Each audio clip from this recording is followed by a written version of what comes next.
Ibu, para siswa, mohon perhatiannya untuk menjaga ketertiban acara hari ini ya, dengan menampilkan wajahnya yang cantik dan ganteng, lalu menonaktifkan mikrofonnya. Nah, mikrofon akan diaktifkan bila ada keperluan ataupun sesi.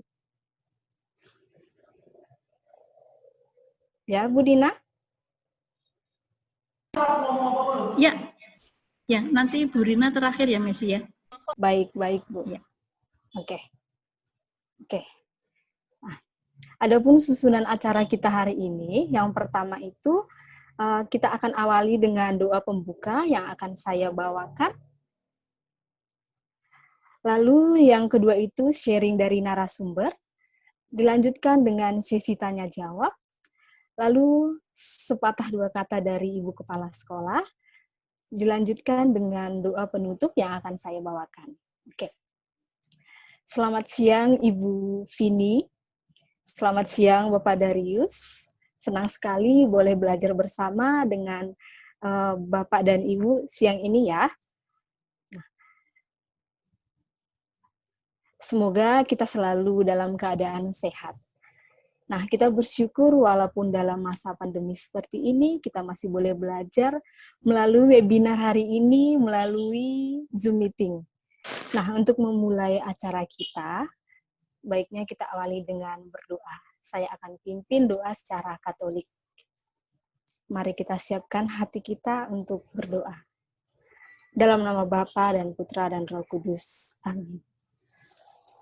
Allah yang penuh kasih, terima kasih atas berkat kesehatan yang masih Engkau berikan kepada kami sampai saat ini, sehingga kami boleh mengadakan webinar melalui Zoom meeting siang hari ini. Allah Bapa, kami mohon kepadamu untuk memberi hikmat dan penyertaan-Mu dari awal hingga acara ini, agar kami boleh bersama-sama belajar dan menerapkannya di dalam kehidupan kami, sehingga kami benar-benar meningkatkan kemampuan pembelajaran bagi kami dan bagi sekolah kami. Ke dalam tangan-Mu kami serahkan aktivitas dan kegiatan kami dalam acara hari ini ya Bapa. Kemuliaan kepada Bapa dan Putra dan Roh Kudus, seperti pada permulaan, sekarang, selalu, dan sepanjang segala masa. Amin. Dalam nama Bapa dan Putra dan Roh Kudus. Amin. Baik, Bapak Ibu Guru, serta para siswa semuanya, selama 1,5 jam, kita akan berbincang-bincang atau kita akan belajar bersama dengan Bapak Darius Andana Haris, selaku dosen bidang Game Development, serta Ibu Vini Kristanti Mawardi selaku dosen bidang Information Retrieval. Nah, tanpa berlama-lama lagi, mari kita dengarkan sharing dari Bapak Ibu. Kepada Bapak dan Ibu kami persilahkan. Oke, terima kasih atas kesempatan ini.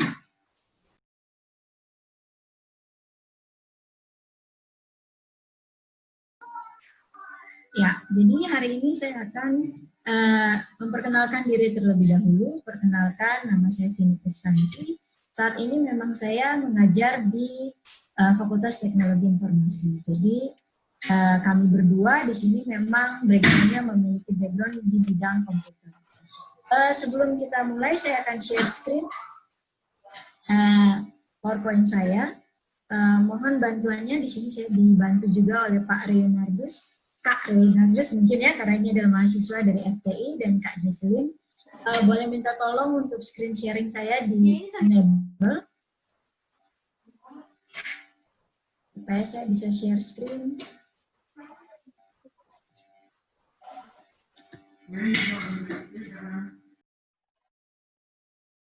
Bentar, Bu, sebentar.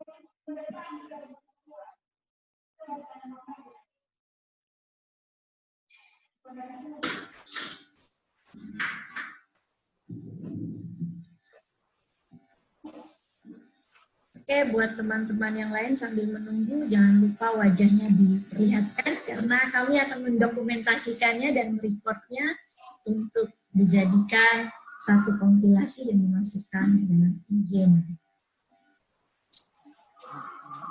Saya di sini masih melihat ada Cila, Nikolai, sambil kenalan ya sama teman-teman di sini.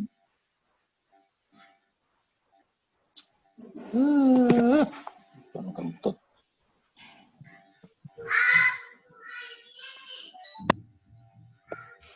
Renados, apakah sudah bisa? Coba dicoba lagi deh, Bu. Oke. Kalau belum bisa, boleh mungkin dikasih ke saya hostnya supaya saya yang setting. Oke, Bu. Bentar. Nanti bisa di-share kembali ke sana. Oke, saya akan coba share screen di sini PowerPoint saya. Apakah sudah terlihat share screen saya di layar? Sudah, Bu. Ya, sudah. Oke.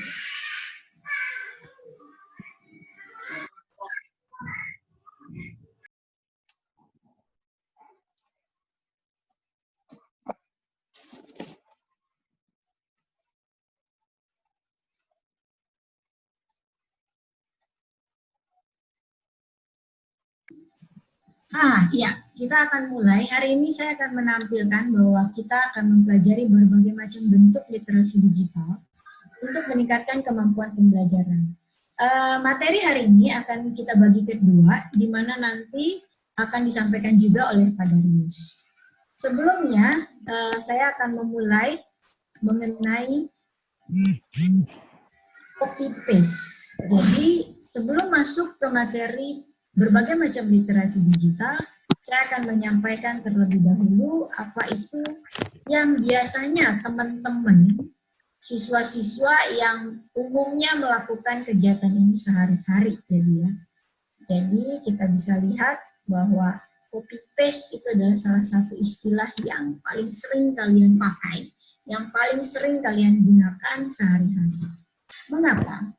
Sebelum kita masuk ke materi literasi digital secara detail yang akan nanti dibawakan oleh Pak Darius, saya akan menyampaikan di sini sedikit mengenai bahwa di dalam literasi digital itu kita memiliki pengertian yang secara umum bisa kalian lihat di dalam Wikipedia, di mana literasi itu merupakan suatu istilah umum yang membahas tentang kemampuan dan keterampilan. Ingat, berarti konotasi literasi adalah kemampuan dan keterampilan.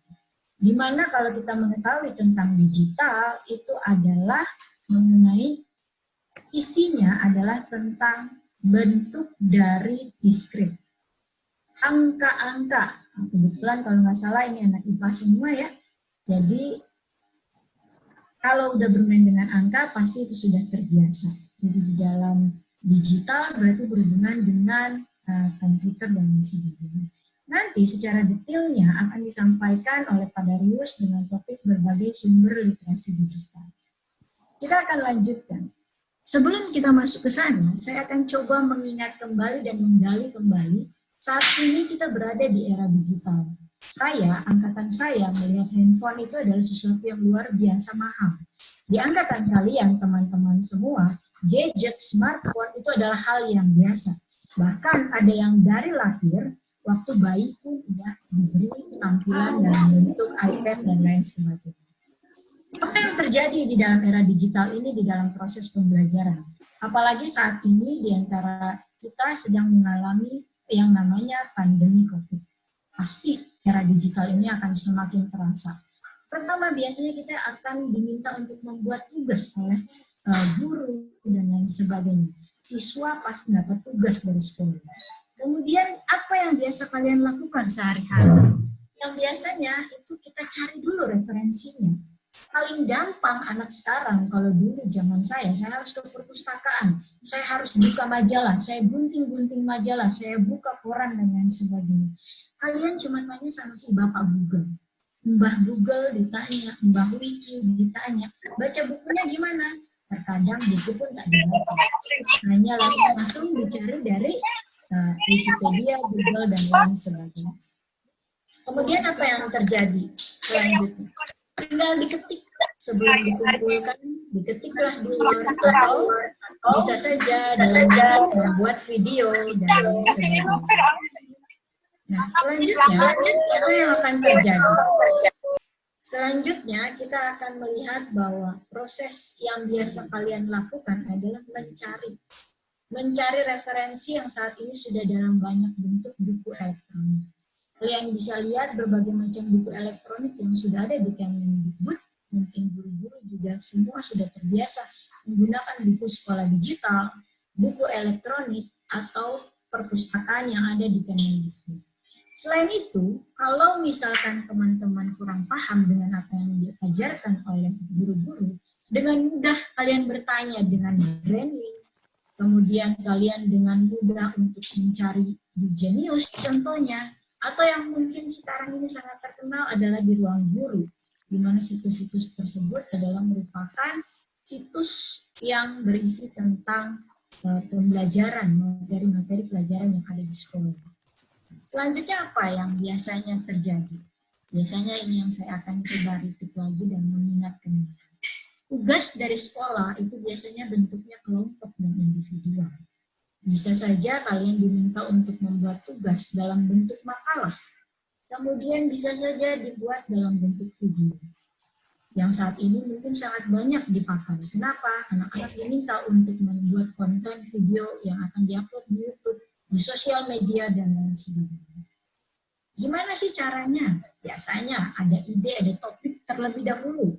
Entah itu ide diberikan oleh guru, atau hanya topik besar yang diberikan oleh guru, kemudian kita tinggal mencarinya. Di mana yang biasa kita buka saat ini yang paling umum kita kerjakan adalah kita buka Google. Carilah referensi. Nah, kalau dia bahasa asing gimana? Paling gampang. Tinggal klik terjemahkan laman ini seperti contoh yang saya akan sampaikan di sini. Biasanya kita buka Google yang tadi pertama. Kita misalkan mendapatkan tugas untuk geografi, untuk mencari mengenai litosfer bumi misalkan. Di litosfer bumi itu kita bisa lihat bahwa di sana ada beberapa link. Contoh saya akan ambil dari Wikipedia, apa yang terjadi di sini. Biasa kita akan memblok teksnya, kemudian klik kanan copy, atau kita bisa mengetikkan Ctrl+C. Ya, kita melakukan proses copy langsung. Mungkin jangan-jangan lupa dibaca. Atau misalkan kita coba cari referensi lain. Google sudah menyediakan yang namanya prediksi. Kalian mau mengetikkan apa muncul di sini. Ceritanya saya ganti dengan Earth Lithosphere. Saya yakin teman-teman di sini sudah terbiasa menggunakannya. Translate halaman ini. Ya, Google sudah menyediakan berbagai macam kemudahan. Pada saat kita membuka sebuah situs yang masih menggunakan bahasa Inggris, kita diminta membuat dalam bahasa Indonesia, maka kita tinggal klik translate ke Indonesia. Dan otomatis dalam sekejap, semua berubah menjadi bahasa Indonesia. Kita tinggal copy, klik kanan, kemudian kita masukkan ke dalam Word dan lain sebagainya. Selain di dalam bentuk teks, Google juga bisa menyediakan berbagai macam aplikasi dalam bentuk yang lain. Sama misalkan kita tinggal melihat litosfer bumi. Di dalam litosfer bumi, pada saat Google menemukan, maka kita bisa memilih dalam bentuk video. Kalau kita klik videonya, maka kita tinggal mendengarkan, melihat, ataupun menyaksikan hasil video tersebut. Namun apa yang terjadi? Karena ini bentuknya video, maka akan muncul link-link lainnya yang mungkin menarik atau menggoda. Jadi saat ini kita bisa lihat bahwa kita sudah mulai tergoda untuk melihat hal lain. Kalau misalkan memang itu masih berhubungan dengan apa yang kita pelajari, itu mungkin tidak masalah. Tetapi jika tidak, tiba-tiba ada cerita tentang lagu Korea dan lain sebagainya, akhirnya tugas kita sudah tidak fokus dan akhirnya kita melihat browsing yang lain. Inilah harus dihindari. Bagaimana kita harus memiliki ketahanan mental, jangan sampai semua itu bisa menggoda kita untuk melihat. Oke, kita balik lagi ke tahapan mengerjakan tugas. Tadi seperti yang saya sudah sampaikan, setelah melakukan proses copy, maka kita biasanya akan mem-paste-nya di layar. Harusnya sudah muncul tampilan Word di mana saya mengetikkan litosfer bumi, kemudian kita tinggal klik kanan, paste, atau bisa kita klik Ctrl+V. Inilah yang biasanya paling umum dilaksanakan atau dikerjakan kita sebagai pembuat video. Kadang-kadang tidak kita baca, langsung apa? Kumpulin aja loh. Walaupun ibu guru-guru mungkin Bapak Guru sudah membuat beberapa filter. Apabila itu sama dengan yang ada di dalam pencarian utama, maka itu tidak boleh langsung dikumpulkan. Nah, itu apa yang disebut? Sama saja kita melakukan proses plagiat. Plagiat itu berarti kita melakukan proses penjiplakan. Kita mengambil karya orang tanpa mencantumkan referensinya, tanpa mencantumkan kreditnya. Sehingga kita akan lihat bahwa proses plagiat tersebut sangat berbahaya. Kenapa? Copy paste sering dilakukan tanpa memberikan informasi awal atau sumber dari kata-kata tersebut atau karya tersebut atau konten tersebut. Di dalam pembelajaran era digital ini, kita akan bisa lihat bahwa ada beberapa hal yang perlu sebenarnya kita pikirkan. Pertama, apakah kita membaca? Kemudian apakah kita menyimak apa yang ada di dalam dunia maya tersebut? Apakah kita memperhatikan data-data yang sudah ada di dalam era digital tersebut? Apakah kita beretika dalam menggunakannya, dalam menggunakan segala bentuk sumber yang ada di dunia maya?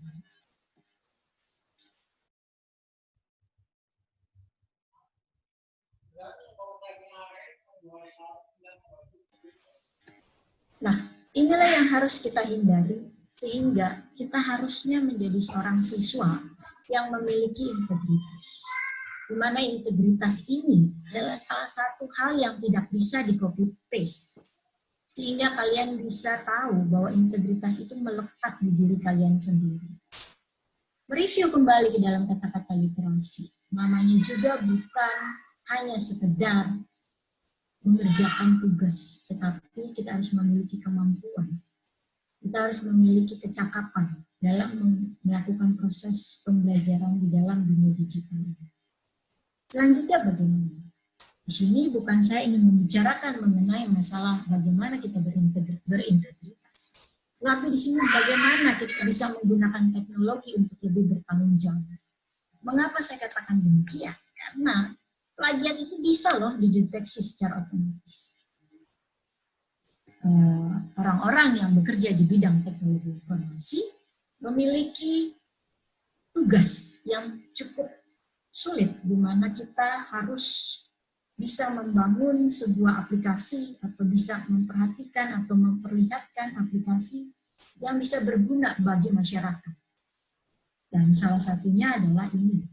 Banyak sekali yang kalian bisa gunakan untuk memeriksa plagiat, bisa secara online dan lain sebagainya. Saya di sini akan memberikan sedikit contoh, di mana kita bisa melihat bahwa dari contoh sederhana ini kita bisa melihat bahwa sebuah plagiat bisa didetek dengan program.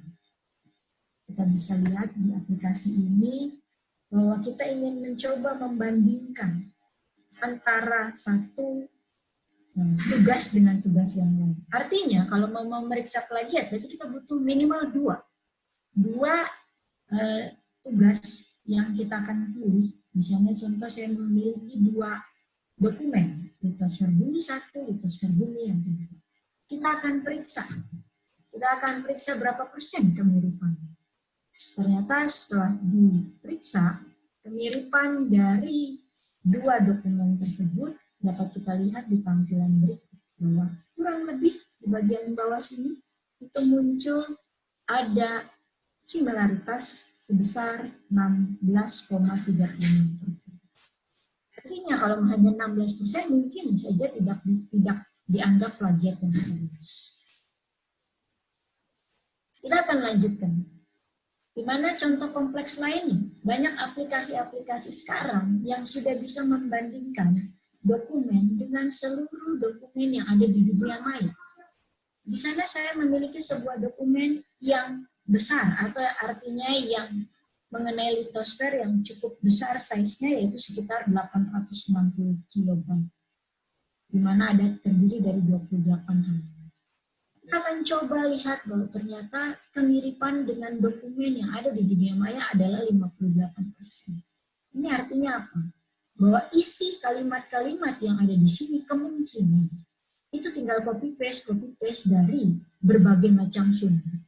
Di mana dengan aplikasi pengecekan plagiat ini kita bisa tahu bahwa dokumen tersebut, kalimat tersebut itu mengambil atau berasal dari referensi yang lain.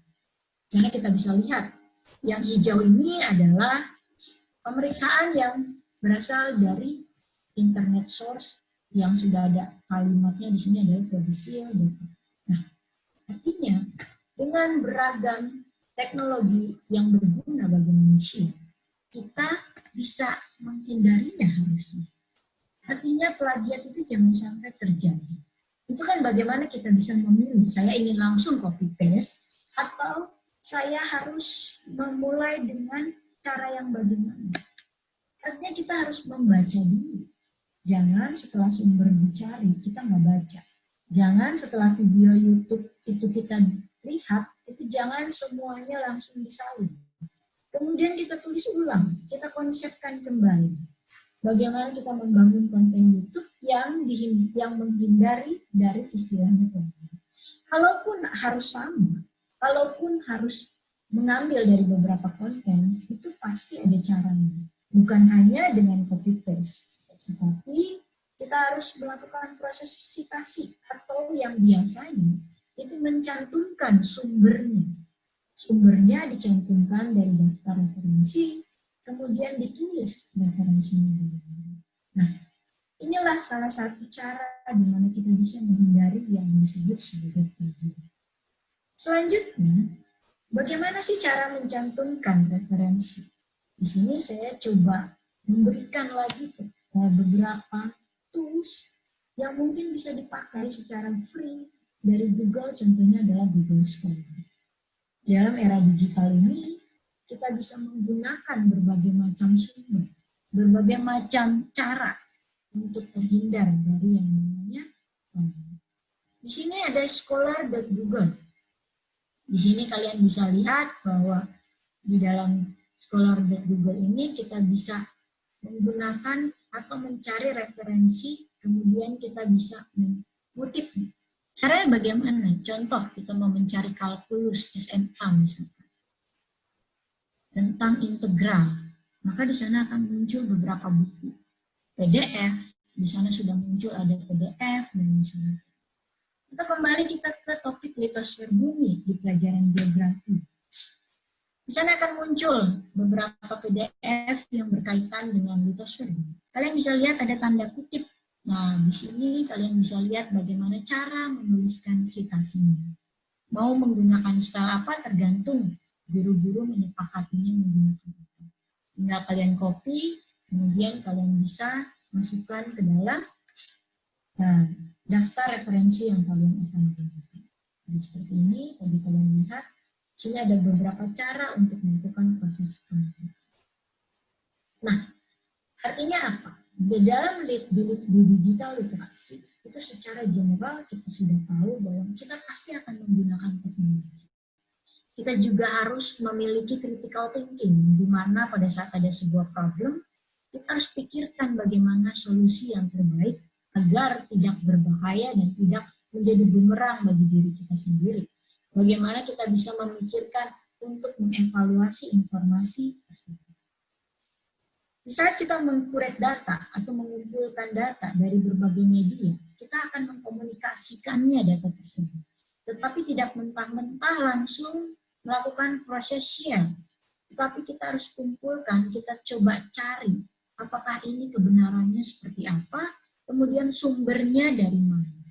Gunakanlah sumber-sumber yang terpercaya, seperti tadi salah satunya dari Kemendikbud. Kemudian setelah kita punya sumber itu dikumpulkan, maka kita berikutnya kita harus memanage. Kita harus memikirkan identitas kita itu seperti apa.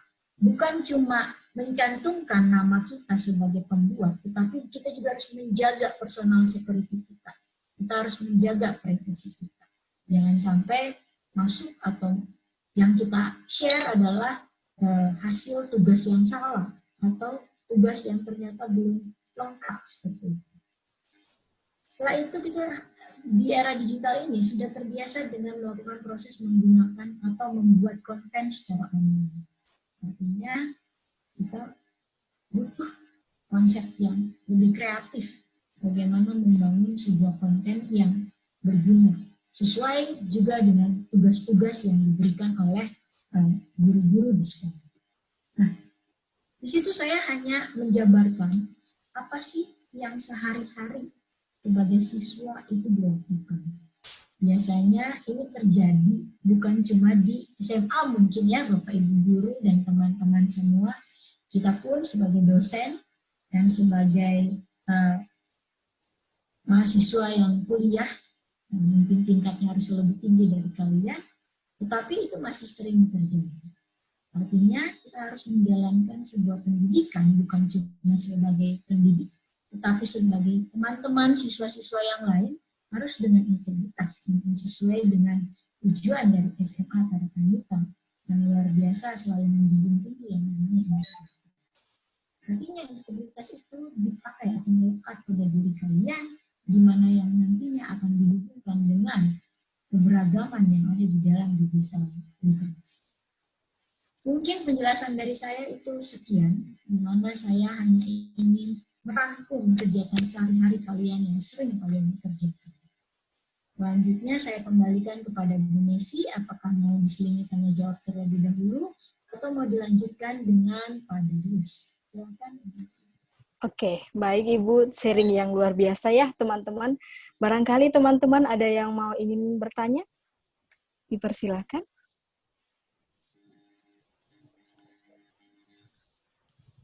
Hiroki, mungkin ada yang mau ditanyakan?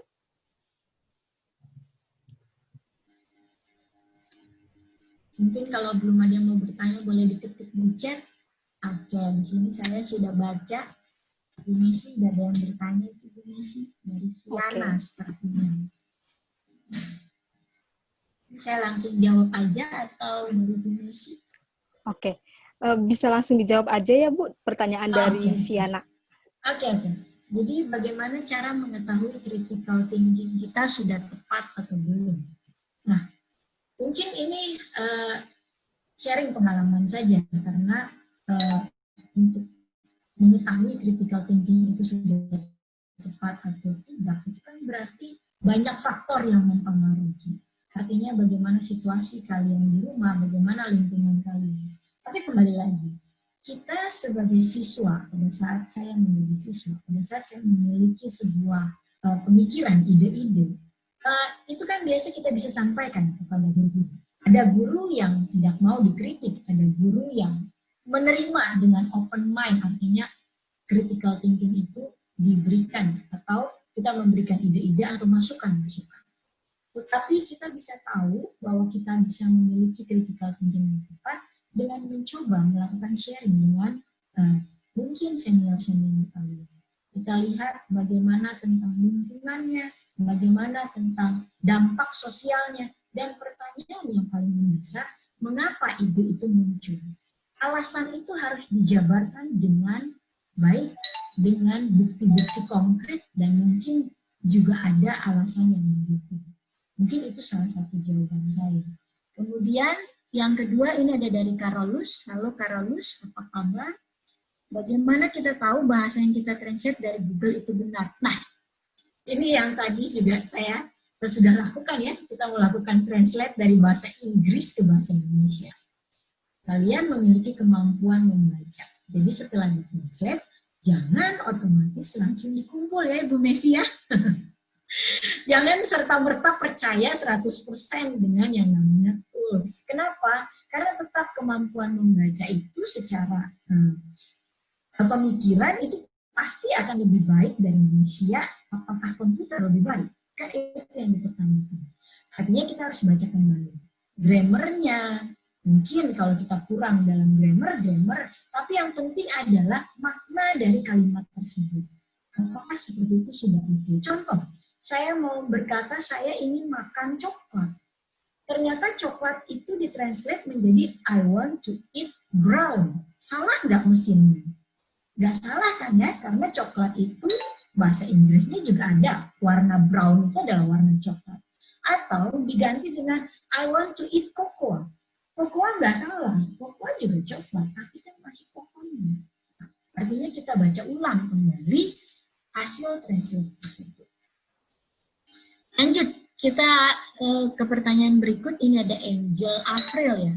Bagaimana tahu pasti tanda-tanda orang melakukan plagiat? Nah, ini akan sangat sulit ini. Kalau dia hanya dalam bentuk memiliki pendapat yang sama, itu pasti bisa terjadi. Tetapi originalitas dalam membuat konten dan lain sebagainya, itu pasti ada keunikan masing-masing. Kalaupun ada yang sama, itu pasti bisa terjadi kok. Kita mengetik, tapi kan kalimat itu tidak mungkin sama persis. Susunan kata-katanya bisa diolah kembali. Bagaimana kita bisa memiliki kalimat-kalimat ide sama tidak masalah, tetapi bagaimana kita mengkompilasikannya, bagaimana kita menyampaikan ide tersebut, itu yang menjadi sebuah originalitas. Kemudian ini ada dari Karen. Halo Karen, Kak, gimana cara membangun integritas? Wah, ini mungkin bisa dibantu dari sekolah juga ya, bagaimana integritas itu dibangun. Kita sudah tahu tadi beberapa hal mengenai kejujuran, mengenai sikap-sikap yang seharusnya jangan dilakukan pada saat kalian melakukan pembelajaran di era digital.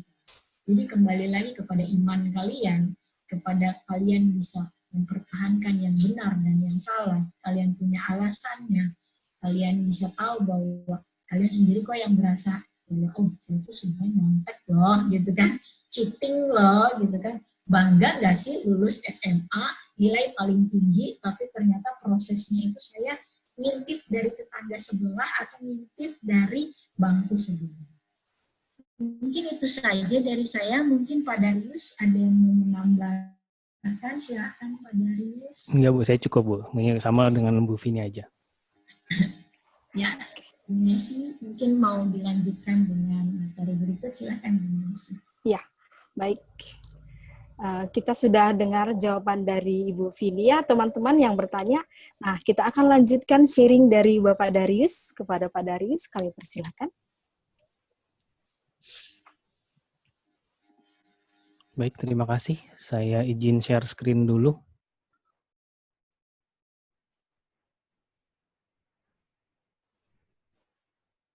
Sudah muncul? Sudah, Pak. Baik, terima kasih. Oke. Pertama, saya ucapkan selamat siang buat SMA Tarakanita. Perkenalkan, nama saya Darius, saya dari Untar. Dan mungkin agak beda ya presentasi online ini. Mungkin pertama kalinya saya presentasi online nih. Soalnya biasanya kalau saya presentasi itu, kalau saya bilang selamat pagi, pengennya disapa balik gitu kan ya. Agak caper dikit lah. Nah, dari sini ya mungkin namanya juga lagi pandemi kayak gini ya. Semoga semuanya sehat-sehat saja. Kita mulai aja langsung. Jadi di sini saya akan ngebahas dulu apa itu sih literasi digital gitu. Jadi kita pingin tahu apa sih literasi digital itu. Jadi mungkin pertama kali kalau kita tahu literasi digital itu pertama kali dengar, saya itu pernah pikirannya itu kayak jangan-jangan sebuah e-book. Jadi semacam kayak e-book terus kita baca e-book itu gitu. Tapi ternyata setelah dicari tahu lebih lanjut, literasi digital itu lebih dari bukan sekedar e-book. Itu lebih kepada gimana sih kita mencari informasi, baik dari segala macam media digital, dan bagaimana kita bertanggung jawab untuk memprosesnya, evaluasi, dan menyebarkannya. Jadi gimana kita bertanggung jawab pada informasi tersebut. Dan ini saya kutip dari Gerakan Literasi Nasional Kemendikbud. Jadi ini dari sumber yang sah. Dan di sini saya punya kerangka literasi digital punya Indonesia. Ada 3 hal yang saya kutip dari Kominfo, proteksi, hak, dan pemberdayaan. Ibarat kata ini sebenarnya kayak gimana sih kita mengerti menggunakan etika berinternet dan segala macamnya. Sebelum saya lanjut menjelaskan satu persatu ini, saya ada sedikit kuis, interaksi. Jadi mungkin biar nggak boring, saya ada satu interaktif kuis. Mungkin buat kalian bisa ikut join. Saya share di sini. Jadi saya menggunakan Kahoot ini. Kalian bisa akses halaman Kahoot ini menggunakan device ponsel kalian ataupun dari PC. Dari langsung aja ke kahoot.it, www.kahoot.it. Terus nanti kalian masuk, kita sama-sama akan connect ke di sini. Silakan. Mungkin Bapak Ibu Guru mau ikutan boleh, Bu Messi dan Bapak yang lain. Oke, baik Bu. Bapak Ibu guru yang mau Biar ikutan seru. ya benar Kahoot. Teman-teman, kita akses Kahoot ya, yang sudah pernah kita mainkan juga di sekolah, bukan?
Baru 9 player nih, Bu Messi.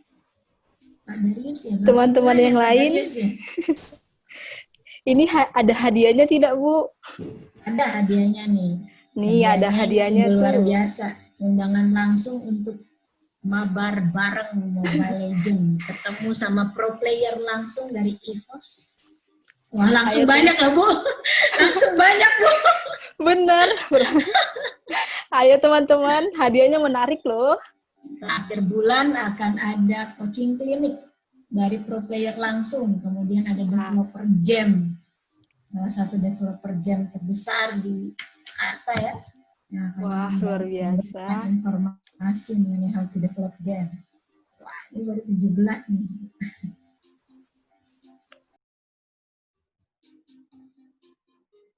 Yang lain mungkin masih ngumpet di WC kali ya, Bu Messi ya. Masih proses ya, Bu. Ayo teman-teman yang lain, hadiahnya ini menarik loh. Barangkali kamu salah satunya.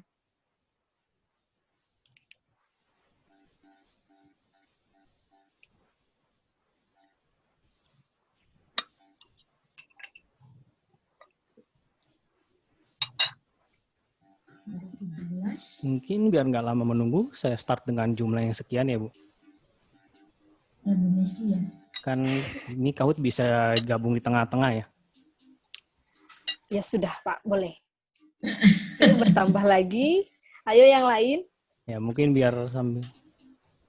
Mungkin saya start aja, karena kan ini sebenarnya bisa gabung di tengah-tengah ya. Ini saya cuma, tapi nggak, pertanyaan saya nggak banyak sih, cuma ada 5 pertanyaan doang. Ini mungkin nggak lama-lama banget. Mudah Ya, mungkin saya start dengan jumlah ini saja. Nanti kalau misalkan mau join di player. tengah-tengah, bisa kok. Bisa join di tengah-tengah. Oke. Boleh, Pak, silahkan. Jadi ada 5 pertanyaan.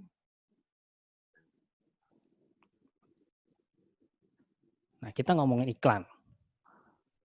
Di sini ada pilihannya A, B, C.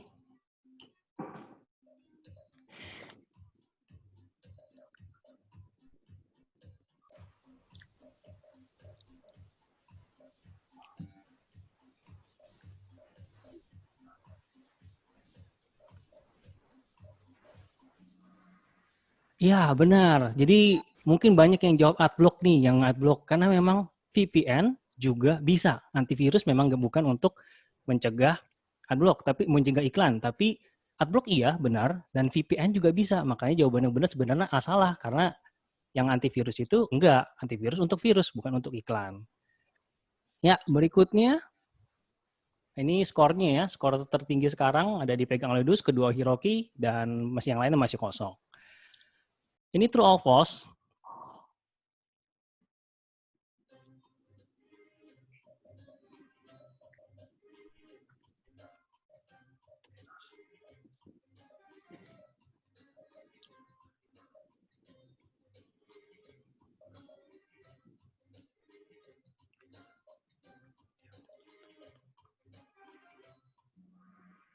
Ya, jadi YouTube sebenarnya di link audio.youtube.com itu menyediakan free sound dan free background musik. Nah, ini mungkin bisa jadi tambah pengetahuan kalian nih kalau kalian memang mungkin entah mau bikin video lah, mau bikin konten apa ataupun apa, itu ada free sound effect dan background musik disediakan oleh YouTube-nya. Jadi ini pengetahuan juga tambahan buat kalian. Next, berikutnya. Kita lihat skornya sekarang Hiroki jadi nomor 1, disusul sekarang Dus dan Viana yang top 10, top 5-nya ini ya. Pertanyaan berikutnya. Nah, ini ngomongin Baidu.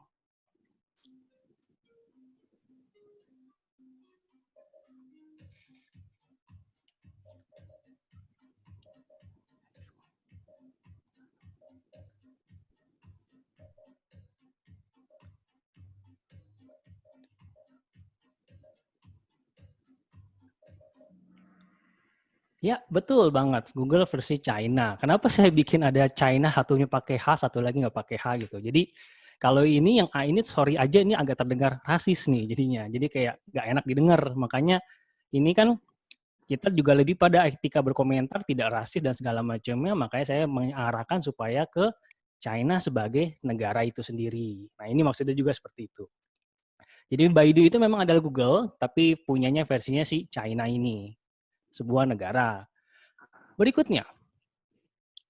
Jadi kita lihat, wah tersusul. Sekarang susunannya seperti ini. Viana, Janet, Hiroki, Bento, dan Dus.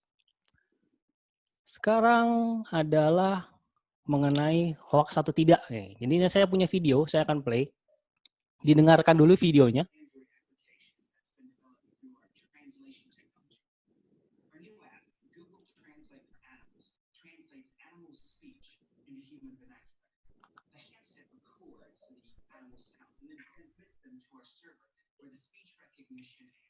Translation engines analyze the neurobiological acoustics. The voice recognition software that checks itself against the millions of sounds in our animal linguistic database and produces a translation in language. Let's see how Google Translate for Animals works. I activate the Translate app. As you can see, there's a large range of animals to choose from. I choose pig. Then I make a recording.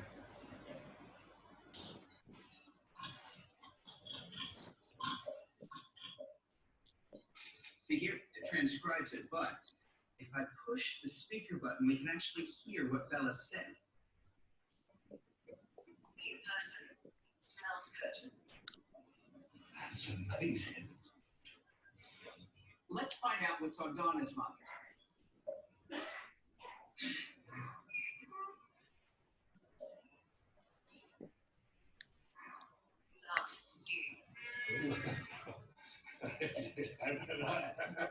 To get Google Translate for Animals, go to Android Market and search Translate for Animals.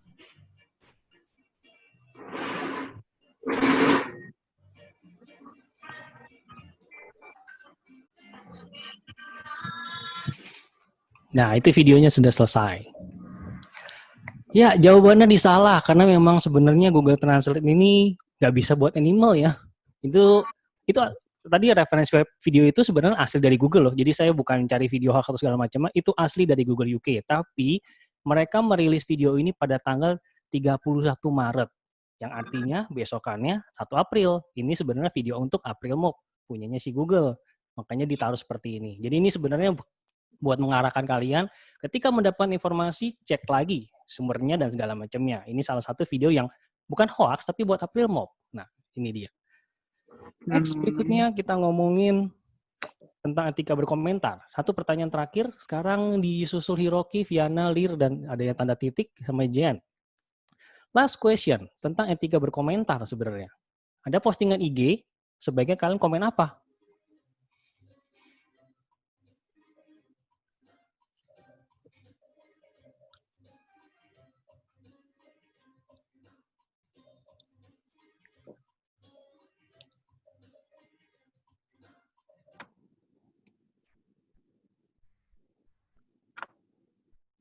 Ya, ini sebenarnya saya ingin ngarahkan ke arah bagaimana etika berkomentar sih sebenarnya sih. Tadi itu memang sebenarnya postingan asli IG saya gitu, tapi saya bukan mau promosi IG saya ya, tapi lebih kepada gimana kita berkomentar dalam sosial media gitu. Maksudnya seperti itu sebenarnya. Ya, jadi di sini kita lihat Winners-nya adalah di nomor ketiga ini, dan di Diri. nomor kedua Viana, Iya. dan di nomor ke-1 adalah Hiroki. Oke. Congratulations. Runner up di Janet dan NC. Yap. Sekarang kita kembali ke slide saya. Jadi tadi sebenarnya pengen ngetes kalian, sebenarnya udah sampai sejauh apa sih kalian mengerti internet itu sebenarnya dan penggunaannya. Karena kita akan bahas tentang proteksi hak pemberdayaan ini. Ngomongin yang pertama adalah ngomongin proteksi. Seperti tadi yang sudah dibahas tentang bagaimana melindungi data pribadi. Biasanya ini adalah data-data yang bisa dibilang ini data yang sebaiknya tidak disebar ke orang lain. Nah, biasanya ini teman-teman SMA itu kalau bercandaan tuh suka bercandanya kayak gini, manggil temennya itu pakai nama orang tua. Nah, itu tuh saya dulu waktu SMA kayak gitu tuh. Temennya tuh dipanggil nama orang tua, nama bapaknya atau nama ibunya. Padahal itu kan sering banget kalau kita kehilangan password ditanyain siapa nama ibu kandung kita. Nah, itu mungkin sebenarnya nggak baik sih untuk kayak gitu. Dan kadang-kadang juga nih biasanya anak SMA pacaran itu suka saling share username, password sosmednya. Nah, katanya sih biar terbuka gitu kan. Tapi ya sebenarnya hal kayak gitu nggak baik gitu, nggak gitu juga kali tong gitu. Nah, ini ngomongin perlindungan data pribadi, proteksi. Selain itu adalah ngomongin gimana kita menggunakan antivirus, sebaiknya itu wajib untuk terinstall di komputer kalian. Dan kalau bisa terinstall juga Adblock. Adblock itu bisa kalian download di browser-browser kalian. Biasanya 4 ini yang populer, Adblock, Adblock Plus, uBlock Origin, AdGuard. 2 ini sih biasa Adblock. Saya sendiri pakai yang Adblock Plus ini. Jadi terlindungi dari iklan. Soalnya kalau nggak pakai Adblock, biasanya yang kalian suka download ataupun streaming film nih, apalagi yang download streaming filmnya tuh yang ilegal nih. Biasanya tuh download sama tombol download, kalau nggak tombol streaming itu ada 3 buah. Jadi kalau kalian nggak teliti, tombol download tuh ada 3 buah dan kalian nggak tahu yang mana. Nah, pakai Adblock ini biasanya dia akan menghilangkan tombol Adblock, tombol yang memang menjebak biasanya. Lalu setelah proteksi adalah ngomongin hak. Hak ini sebenarnya lebih kepada kebebasan berekspresi ya. Nanti kita akan bahas lebih lanjut gimana sih kita berkomentar dan menyebarkan informasi. Dan juga kekayaan intelektual, copyright, Creative Commons. Dan mungkin yang jarang didengar copyleft ya. Copyleft ini sebenarnya kebalikan dari copyright. Cuma bedanya kalau copyleft itu copyright kan mempertahankan hak cipta, nggak boleh sembarangan disebar. Tapi kalau copyleft justru sebaliknya, kalian boleh menyebarkan karya tersebut karena memang adalah karya yang publik, open source seperti itulah. Jadi mereka boleh sebarkan tanpa harus mensitasi si pemilik aslinya. Ini copyleft, mungkin yang jarang terdengar oleh kalian. Lalu ada ngomongin pemberdayaan, jadi ketiga ya, tadi kan sudah proteksi, hak pemberdayaan. Pemberdayaan di sini mencakup jurnalisme warga, yaitu bagaimana kita membuat berita yang tidak salah, merangkum berita, cari data, dan juga baru kita sebarkannya. Dan ada juga ngomongin bisnis online, wirausaha, jadi memang pemberdayaan termasuk dalam, ya bisnis online ini ya, kita toko online. Karena di sini saya punya satu contoh kasus unik. Ini terjadi di toko online yang ya harusnya tadi saya blur ya, tokonya kelihatan banget jadinya. Ini sebenarnya dia jualan nggak salah gitu kan. Jadi jualan lemari, tapi memang lemari mainan gitu. Tapi pada aja pembeli yang kasih ratingnya jelek, padahal kan salah dia sendiri gitu kan. Ukuran sangat kecil, tidak sesuai harga barang, mirip mainan anak kecil. Padahal kan memang sudah jelas-jelas di situ untuk ditelaskan detailnya ya. Jadi emang ini lebih kepada budayakan membaca. Cari tahu informasi, jangan satu sumber saja. Ini maksudnya dari supaya nggak kejadian kayak di toko online ini nih. Sering banget soalnya kayak gini. Pemberdayaan satu lagi ngomongin etika informasi. Etika informasi itu sebenarnya lebih kepada gimana supaya kita nggak menyebarkan hoax. Cek dulu lagi beritanya, apakah benar atau tidak. Kalau tidak tentu jangan disebarkan. Kalaupun berita itu benar, lihat apakah berita itu bermanfaat. Kalau tidak, nggak usah disebarin. Jadi memang langkah menghindari hoax sesuai dengan referensi yang saya dapat ini, cek sumber berita, kalau pada saat berbagi informasi, supaya ada orang yang bisa meneruskan informasi yang memang mungkin masih ragu. Jangan mudah terprovokasi, bandingkan dan perbanyak juga untuk membaca. Kayak contoh kasus yang saya dapatkan ini. Nah, mungkin tahu nih yang demen nonton drakor nih, ini kan si pemeran film yang lagi heboh nih, World of Merit nih, nggak tahu nih pada nonton atau enggak, tapi harusnya nih cewek-cewek nonton nih. Katanya kan ceritanya cukup heboh dengan cerita pelakornya itulah. Cuma di sini kesannya teman-teman kita yang di negara 62, negara Indonesia, kayaknya berkomentar yang sebaiknya tidak baik untuk berkomentar begitu gitu kan. Karena kan itu adalah aktor, bukan dia sendiri. Nah, sayangnya yang komen 1-2 orang yang mau satu negara gitu kan. Nggak enaknya kayak gini gitu kan. Memang nggak banyak gitu kan. Makanya kalau saya cek sebenarnya yang komen-komen kayak gitu nggak banyak gitu. Nah, makanya jangan sampai kalian ada di bagian orang-orang segelintir kecil ini gitu loh. Kalau komennya bermanfaat. Nah, seperti ini. Lalu saya juga bilang tentang sharing sebelum sharing. Maksudnya di sini adalah jika kalian dapatkan informasi, cek lagi bahwa disaring dulu sebelum sharing. Kayak contoh berita hoax yang mungkin lagi heboh sekarang ini nih, ngomongin corona. Yang katanya corona itu cuma bakteri, pakai antibiotik sembuh. Dan ini disebarkan melalui grup Facebook. Jadinya pada saat kalian mendapatkan penyebar hal kayak gini, itu cek lagi. Kadang-kadang kalau cuma dari sumber beritanya itu WhatsApp grup emak-emak, ya jangan dipercaya juga gitu kan. Karena memang kalian harus cek apakah benar dari media yang terpercaya, detik.com mungkin, Kompas, hal-hal seperti itu. Yang ini, satu lagi contoh, yang ini sebenarnya sih beritanya nggak salah. Maksudnya beritanya tidak hoax gitu. Ini berita benar dari sumber terpercaya juga. Cuma kalau kita telah lagi judul beritanya, 11 anak artis perempuan menawan wajah seperti wajah emaknya. Itu kan adalah suatu hal yang benar gitu. Maksudnya ya iyalah si anak pasti akan mirip dengan wajah sang emaknya. Kecuali dia mirip sama wajah emak tetangga. Nah itu jadi hal yang salah di sini kan. Jadi ini kayak ya udah sih kenapa gitu kan, so what gitu loh. Buat apa berita seperti ini disebar gitu. Meskipun ya ini memang berita entertainment gitu kan. Cuma buat saya tidak ada sisi penambahan ilmu buat saya seperti itu gitu kan. Jadi mungkin yang berita baca ya udah gitu kan. Ada juga kadang-kadang kalau kita dapatkan sumber, meskipun sumbernya terpercaya, cek lagi jangan-jangan dia sebenarnya adalah foto editan. Kayak contoh di sini. Ini kan sebenarnya adalah foto editan gitu. Jadi jangan sembarangan disebar. Ketika kalian sudah ngeceknya itu benar-benar dari link aslinya, benar-benar di web aslinya, bukan hanya sekedar dari gambar. Karena bisa aja gambar itu diedit juga menggunakan aplikasi pengedit gambar yang sekarang ini udah gampang banget buat bikin kayak gini-gini lah seperti itu. Jadi ya pastikan si pembuat hoax dan pengadu domba ini tidak semakin mengadu kalian lah kayak gini. Cek lagi seperti itu.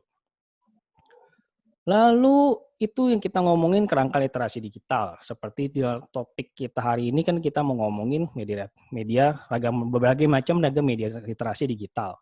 Jadi kita mau bahas, kayak tadi sudah dibahas oleh Bu Vini tentang gimana mendapatkan sumber supaya nggak sekedar copy-paste. Dan di sini saya akan bahas lebih banyak, mungkin lebih general, apa aja sih soal informasi yang mungkin kalian belum tahu atau mungkin jangan-jangan kalian sudah tahu gitu.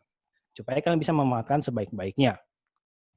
Pertama, nggak usah disebut lagi, mungkin ini yang sudah pasti kalian jadi sumber utama kalian, Google. Ya, ini adalah sumber utama kalian kalau kalian mencari informasi. Jadi ya, mungkin saya nggak sebut banyak. Tapi ketika kita menggunakan Google, mungkin bisa lebih mengarahkan ke bagaimana sih menggunakan keyword atau kalimat pencarian yang tepat sehingga kalian bisa menggunakannya secara maksimal. Supaya nggak terjadi kejadian seperti kayak gini gitu kan. Ketika kalian mencari Google, carilah menggunakan keyword dengan pintar. Kayak di sini, cari lagu tapi cuma dia nggak inget judul lagunya. Mungkin kalau seperti ini bukan cari pakai aplikasi Google, karena ada aplikasi sendiri kalau memang kalian nggak hafal lagunya gitu kan. Nah, jadi dari saya suatu tips. Pertama, gunakannya kalau kalian mencari itu pakailah bahasa Inggris. Memang di zaman sekarang source Indo sudah lebih banyak, sudah lebih berkembang. Tapi biar bagaimanapun pasti yang bahasa Inggris jauh lebih banyak dibandingkan yang bahasa Indonesia. Kalau kalian mencari file, kalian bisa menambahkan ekstensi file tersebut. Kalian cari suatu buku, cari aplikasi, kalian bisa sebutkan nama buku ataupun apa, lalu kasih ekstensi file tersebut, misalkan PDF, doc, atau apa. Misalnya seperti ini, Google pun bisa menimbulkan hal-hal seperti ini. Gunakan juga kata sifat, kata kerja memang kalau bila perlu, seperti kayak kita mau ngebandingkan, mungkin kalian lagi mau ngebandingin antara handphone yang satu dengan handphone lain, mungkin kayak memang kalian lagi pengen beli handphone, biasanya kasih kata-kata sifat, kata kerja kayak gini versus, VS, supaya buat membandingkan. Alternatif kalau kalian mencari referensi yang alternatif. Gunakan Google Image bila perlu karena mungkin apa yang kalian cari lebih ke visual ya. Jadi kalian mungkin mencari resep gitu kan. Cuma kalian ingat kuenya bentuknya kayak gini. Misalkan cari resep kue gitu kan. Google Image, digunakan Google Image bila perlu. Dan bila perlu, kalian juga perlu punya pengetahuan apa sih web pencari dengan konten spesifik. Ya mungkin saya akan bahas di slide berikutnya. Jadi kayak kalau cari video ya YouTube, cari musik ada di Spotify. Ini ada flat icon buat cari icon, hal-hal kayak gitulah. Jadi kalian tahu spesifik kalau mencari apa, ke web apa, nggak selalu cuma Google. Lalu ketika mencari, kalau hasilnya sudah keluar, biasanya kan hasilnya itu keluar banyak tuh listingnya. Biasanya jangan cuma kalian lihat yang paling atas doang, karena yang paling atas kalau kalian nggak pakai adblock itu iklan sebenarnya. Jadi biasanya buka 2 atau 3 sekaligus, kalian compare, kalian bandingkan supaya kalian tahu mana sih informasi yang paling benar kayak gitu lah. Jadi kalian dapat referensi banyak tuh kalau kalian cari lebih dari 2 yang kalian bandingkan gitu kan. Dan pahami juga fitur si mesin pencari karena mungkin si mesin pencari itu dia punya banyak fitur gitu. Google itu bisa cari image dan bahkan dia bisa cari gambar GIF yang bergerak. Contoh kayak saya menemukan ini di Google. Jadi kalian tahu nggak sih kalian bisa filter, bisa preference, kalian setting supaya kalau gambar yang keluarnya itu gambar GIF bergerak. Nah, bisa cari kayak gini gitu kan. Nah itu, pahami fitur pencari dengan baik. Satu lagi adalah ngomongin Brandly. Nah, ini kan saya mulai spesifik beberapa aplikasi yang cukup populer ya. Kayak ini, mungkin ada beberapa yang pakai, mungkin ada yang baru tahu. Saya bisa dibilang Brandly adalah gimana kalian kayak cari pertanyaan gitu, cari pertanyaan PR. Cuma mungkin di sini salah nggak sih sebenarnya cari jawaban di Brandly? Ya, jangan 10 soal PR kalian tanya semua 10-10-nya di situ gitu kan. Ya salah, kalau itu sih salah gitu kan. Kalau ada 10 PR, kalian cuma tanya 3, rasanya masih oke gitu. Dan kalaupun setelah kalian dapat jawaban, ya kalian pastikan juga gitu kan. Jangan cuma mentang-mentang jawaban orang, komentar orang yang mungkin bukan user yang terpercaya, kalian jadikan referensi gitu kan. Dan kalaupun kalian punya Brandly, juga jangan cuma kalian gunakan untuk bertanya saja. Cobalah menjawab juga, jadinya kalian ikut belajar. Jadi ada kalian menjawab juga, nggak cuma bertanya. Jadi ini jangan digunakan supaya kalau kalian mau buat cari PR di saat lagi genting nih, besoknya kumpul kalian baru bekerjaan sekarang dan kalian hanya di Brandly gitu kan, pengen buru-buru. Nah ini mungkin salahnya, kalau yang salah seperti itu. Karena di sini kan usernya itu belum tentu user nggak semuanya pinter lah gitu. Karena ada juga pertanyaan Brandly yang aneh-aneh lah gitu kan. Judulnya aja padahal kan Brandly gitu kan. Maksudnya biar kalian lebih pintar, tapi ya nggak seperti ini gitu kan. Mungkin Bapak Ibu gurunya perlu kayaknya sih punya akun Brandly juga gitu. Jadinya bisa menyelamatkan jiwa-jiwa yang tersesat seperti ini gitu kan. Nah, jadi juga kalian Bapak Ibu guru juga bisa ngelihat supaya oh jangan ini ternyata nih anak gue baru PR kemarin dikasih udah ditanya gitu kan. Jadi bisa kelihatan juga kayak nge-stalking lah. Nah, terus ngomongin ini ada Photomat. Photomat juga salah satu aplikasi yang bisa kepake buat kalian ngerjain ini nih kalau ada tugas matematik ya biasanya dipakai kalau memang mentok aja lah gitu. Seperti yang kayak tadi lah, kalau ada 10 PR ya jangan 10-10-nya kalian tanya juga gitu kan. Mungkin ketimbang nanya ke guru, kalian lupa caranya, kalian bisa menggunakan ini sebagai referensi. Tapi setelah kalian dapatkan ini, kalian pelajari juga langkahnya. Jangan sekedar kalian udah dapat, kalian langsung tulis jawabannya gitu. Nggak dipelajari, nggak dipahami. Nah itu kalau itu ya salah gitu. Dan terkadang cara yang digunakan di Photomat sama cara yang digunakan di sekolah bisa beda. Bisa aja Bapak Ibu guru kalian mengajarkan cara yang lebih singkat atau lebih baru dibandingkan yang diajarkan di Photomat ini. Jadi kadang-kadang kita perlu melakukan compare supaya kalian bisa dapatkan yang benar ya istilahnya. Jadi makanya memang inilah gunanya literasi digital gitu kan. Jadi jangan cuma dari satu sumber. Ada juga kita ngomongin Wolfram Alpha, sama kayak Photomat tadi, kalian bisa scan jawaban, terus bisa dapat langkah-langkah pengerjaannya juga. Cuma si Wolfram Alpha ini hampir mirip kayak lebih general, dia nggak sekadar bisa melakukan perhitungan, tapi juga bisa kayak misalkan kalian mau bandingin satu web dengan web lain, kayak gini. 1 gig lawan VS Wikipedia. Dia akan berikan komparasinya secara teknikal, nama, lokasi, kapan berdiri, dan segala macamnya. Yang di sebelah kanan ada ngebandingin nutrisi dari orange sama apple. Jadi dia bisa membandingkan yang nggak cuma hitungan matematik nih, jadi juga bisa kayak gini. Ada juga kalau kalian mau mencari web, misalkan kalian pengen lihat Bu Vini, Pengen lihat kita ada di mana gitu kan. Di sini Pak Jaka. kita bisa Nih, lihat Bu supaya itu kalau ngajar lokasinya. biologi. Warta Lalu sebelah kanan juga ada ngajar biologi. Kan ada. Halo, ini siapa yang tadi ngomong ada suara-suara. Lalu sebelah kanan juga bisa ngebandingin antara misalkan kita mau gunakan untuk Scrabble lah, ini paling sebelah kanan nih ya contohnya. Kita bisa mau cari word yang mungkin bisa membantu kita buat main Scrabble. Selain dari yang sifatnya technical dan matematik kayak gini, ada juga yang kayak gini namanya musician. Ini kalau kalian mungkin memang mau belajar menggunakan gitar atau juga mungkin pakai piano gitu kan, belajar main musik seperti itu, ini bisa menggunakan ini nih musician. Jadi dia bisa mendeteksi dari mikrofon handphone apa yang kalian petik, apa yang kalian input. Jadi kalian kayak bahan belajar gitu kan. Bahkan kadang-kadang bisa juga dipakai buat nyetem gitar nih. Kalau nada stemnya kejauhan, dituning lah, di stem lagi lah kayak gini. Ini si musician ini. Ada juga versi nyanyi. Kalau tadi musician buat alat musik, Synshap ini yang sebenarnya buat ngedetek pitch location kalian sih. Maksudnya pitch kalian udah bagus bukan kalau dalam hal nyanyi lah seperti kayak gitu. Sebenarnya banyak gitu kan. Jadi mungkin nggak semuanya bisa saya bahas. Jadi kayak saya kayak Google pun sebenarnya ada saingannya si Bing, punya Microsoft. Ada juga saingannya punya DuckDuckGo ini. Dia sama-sama mesin pencari. Bedanya dia lebih privacy-nya lebih dijaga. Karena kalau Google itu behavior kalian nyari itu biasanya kesimpan sama si Google-nya. Jadi kalian kayak nggak tahu gitu apakah data kita itu sebenarnya dijual atau enggak gitu kan menggunakan si Google ini gitu. Dan Google sendiri pun juga sebenarnya nggak cuma Google Searching, dia punya banyak produk lainnya. Kayak tadi sudah dibahas Google Translate, kalau mau translate, ada YouTube video dulu. Google punya Google Video sendiri, terus YouTube punya YouTube sendiri. Sekarang Google sudah akuisisi, udah beli si YouTube, akhirnya ya digabung lah, di merger. Jadi Google Video sudah nggak ada lagi.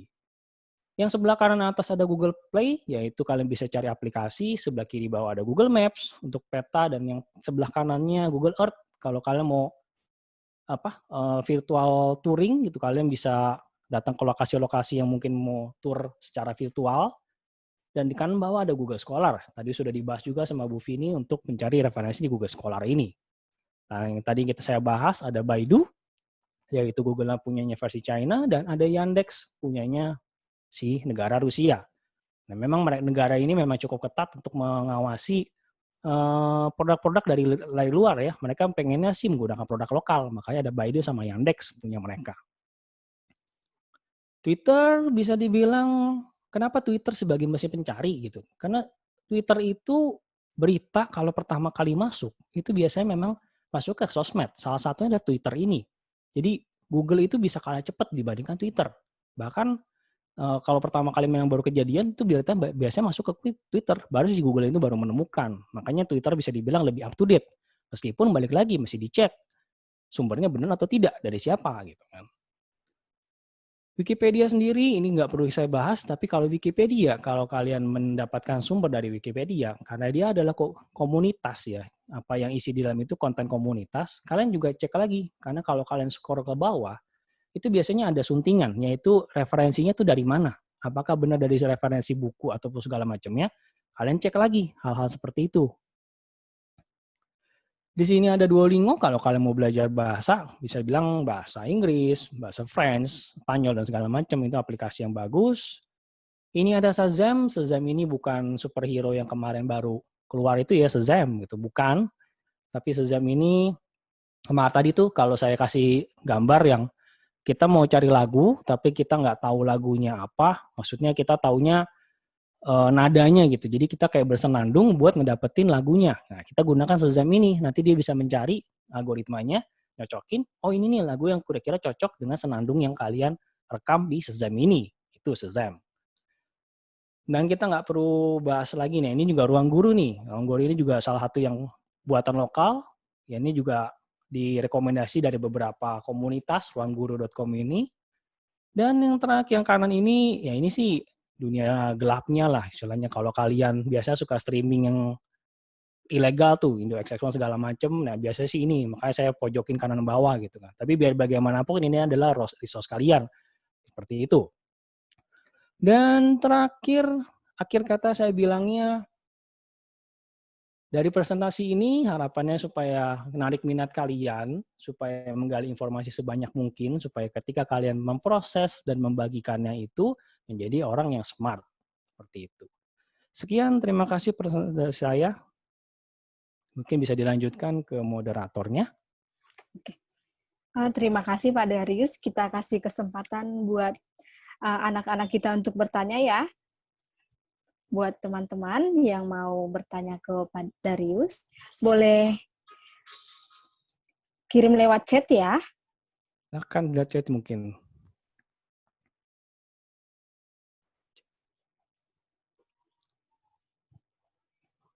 Sudah ada satu orang itu Pak, dari Valeri. Iya.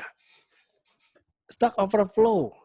Balik lagi, Stack Overflow bisa dibilang hampir mirip seperti kayak Brandly sih. Cuma bedanya ini versi internasional lah, istilah Stack Overflow ini ya. Balik lagi kan ketik sama seperti kalau kita cari Brandly, kadang-kadang penjawabnya itu kita harus lihat apakah dia punya rekor yang cukup bagus, maksudnya dia sering banget menjawab dan jawaban dia menjadi jawaban yang answer-nya, istilahnya seperti itu. Jadi apakah dia banyak kadang-kadang juga ada kayak di Brandly sendiri ada user namanya user verified, sehingga dia bisa dibilang mungkin memang sudah di-verified, orang ini memang menjawabnya benar gitu kan. Nah, kadang-kadang kita mesti lihat hal-hal seperti itu, yang menjawab siapa, dan kalaupun ada yang menjawabnya itu bukan orang yang orang yang seperti tadi saya bilang, kalian juga compare, kadang-kadang kan yang menjawab nggak cuma satu, bisa lebih banyak. Jadi kan compare, istilahnya jawaban yang kalian bisa bisa kalian compare lah seperti itu. Nah, itu Stack Overflow, kurang lebih sama seperti Brandly.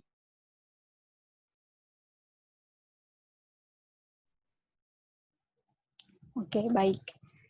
Ada pertanyaan lagi, teman-teman?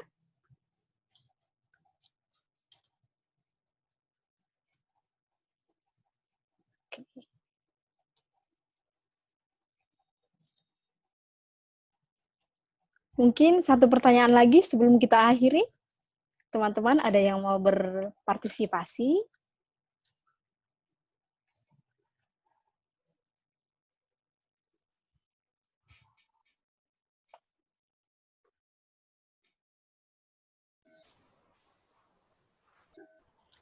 Oke, baik. Tampaknya tidak ada lagi ya, Pak.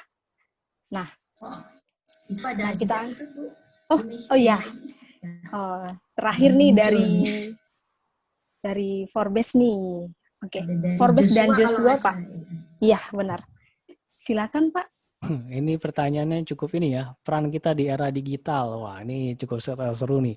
Kalau dibilang perannya apa, sebenarnya kita lebih bisa cobalah kita menyebarkan informasi itu cek lagi kayak tadi. Jadi pastikan informasi kalian yang kalian sebar, yang kalian dapatkan memang adalah dari sumber terpercaya.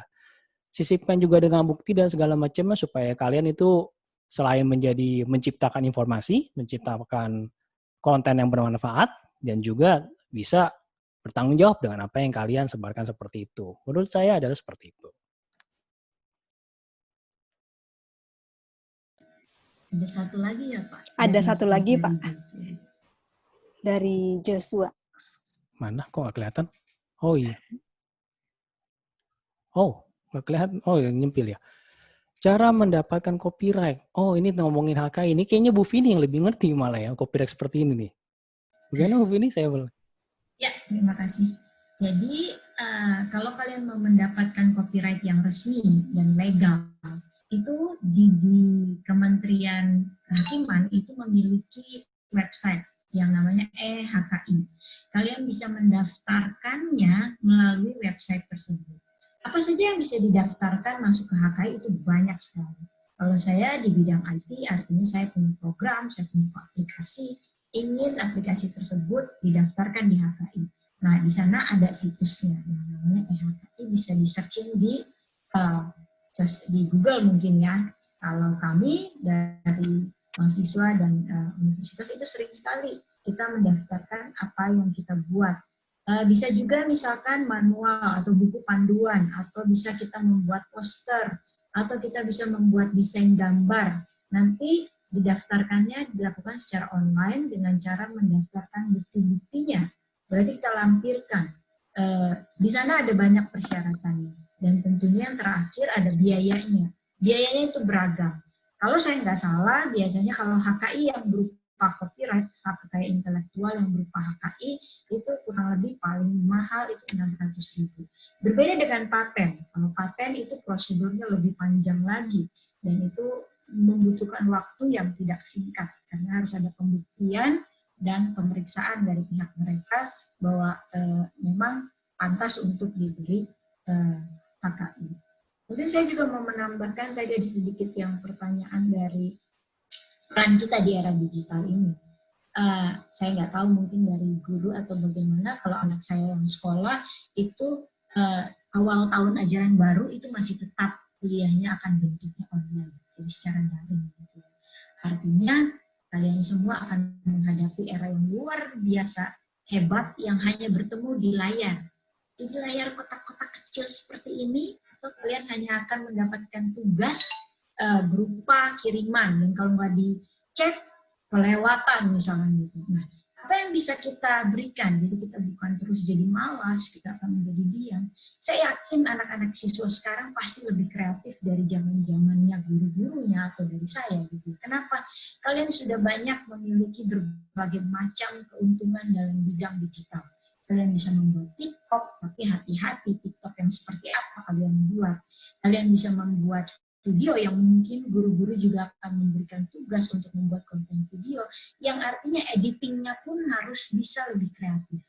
Sehingga pada saat kalian men-sharing ilmu, misalkan, kita kan nggak tahu ya cara menyampaikan sebuah materi itu berbagai macam cara.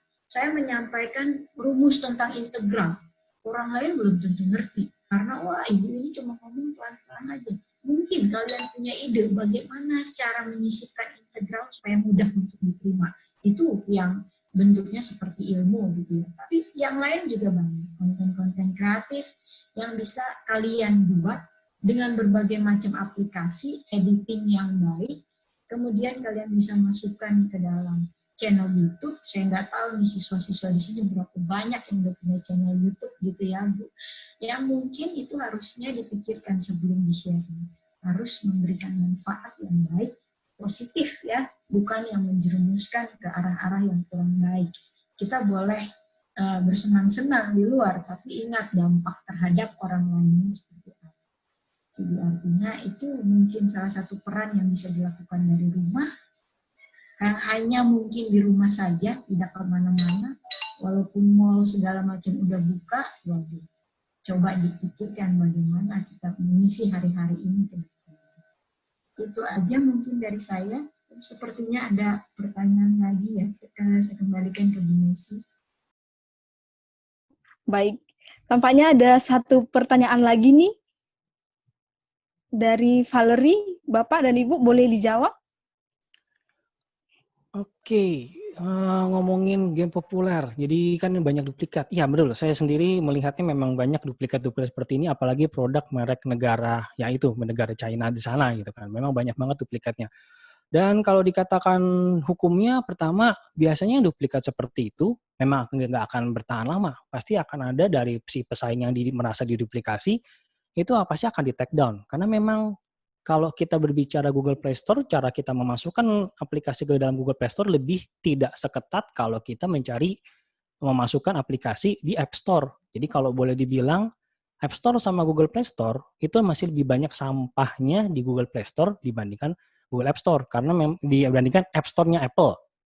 Karena memang dia tidak seketat di Apple App Store. Makanya pada saat seperti ini, kalau duplikat atau tidak, biasanya mereka kalau sudah masuk pun nggak akan bertahan lama. Paling 1-2 minggu berikutnya dia sudah akan di-take down, dapat peringatan segala macamnya. Minimal biasanya akan di-take down. Kalau masa proses hukum berikutnya, itu tergantung dari si yang merasa diduplikatnya. Apakah dia akan melanjutkan ke proses berikutnya.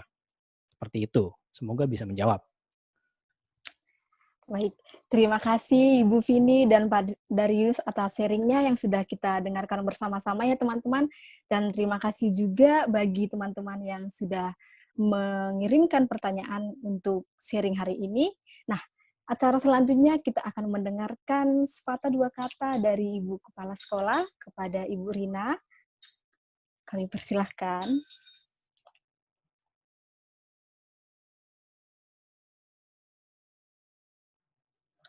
Halo Ibu Rina.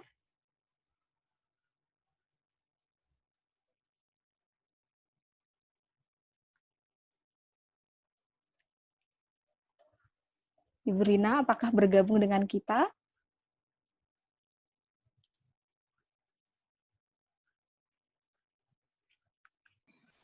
Bu Messi mungkin Bu Rina lagi ada meeting. Oh gitu, baik. Iya. Mungkin Bu Nina ada mau ditambahkan? Oke, baiklah. Saya mewakili Bu Rina ya. Selamat siang Ibu Vini, selamat siang Ibu Pak Darius. Kalau jam-jam segini Ibu Rina sedang meeting dengan tata usaha. Jadi maaf, saya mewakili Bu Rina untuk menyampaikan banyak terima kasih kepada Ibu Vini, kepada Pak Darius, dan juga dua mahasiswa. Saya lupa namanya, maaf ya Mas ya. Dua mahasiswa yang membantu untuk kelancaran hari ini. Terima kasih banyak. Tentu ini menjadi masukan dan pembelajaran yang baru buat kami semua. Hari ini juga banyak guru-guru yang bergabung. Kami semua belajar Ibu. Terima kasih Pak Darius, terima kasih Ibu Vini. Mudah-mudahan untuk hari berikutnya ke depan kita masih bisa menjalin kerjasama lagi. Dan tentunya kami juga terima kasih untuk Fakultas Teknologi Informasi ya Bu ya. Fakultas Teknologi Informasi yang sudah memberikan fasilitas kepada kami. Dan juga untuk anak-anak semua, kami mengucapkan terima kasih kalian sudah bergabung dan kalian sudah sampai di akhir acara ini. Juga untuk teman-teman guru semua, terima kasih sudah menemani kami semua. Begitu, sekali lagi terima kasih Ibu Vini dan tim. Terima kasih Ibu Messi. Waktu saya kembalikan. Baik, terima kasih Bu Dina. Sekali lagi terima kasih Ibu Vini dan Pak Darius dan beserta tim juga. Semoga selalu sehat ya. Nah, kita akhiri acara siang hari ini dengan doa bersama yang akan saya pimpin. Mari Bapak Ibu Guru dan teman-teman semuanya kita siapkan hati kita untuk berdoa. Dalam nama Bapa dan Putra dan Roh Kudus. Amin.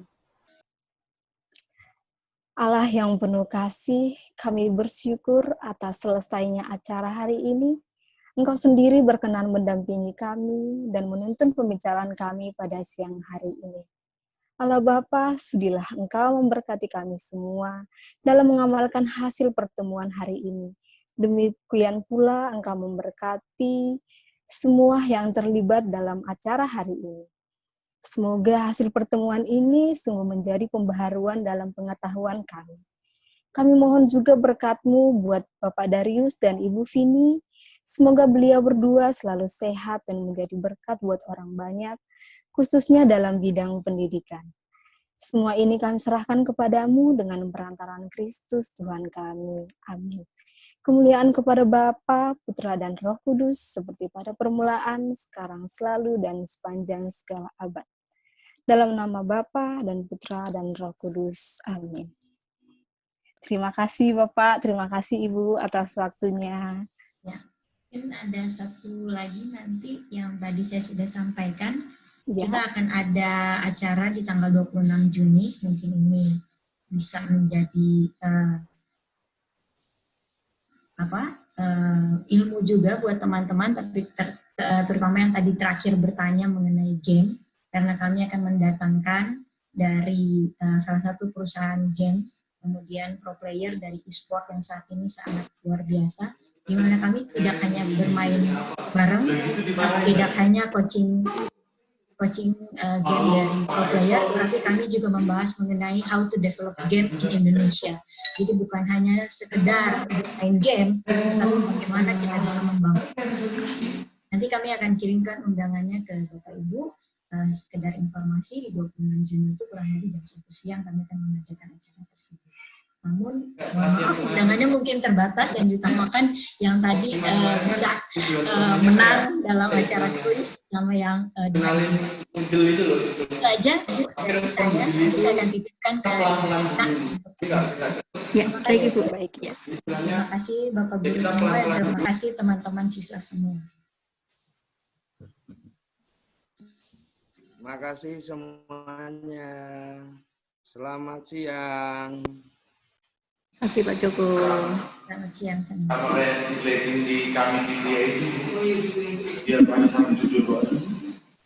Saya N ya.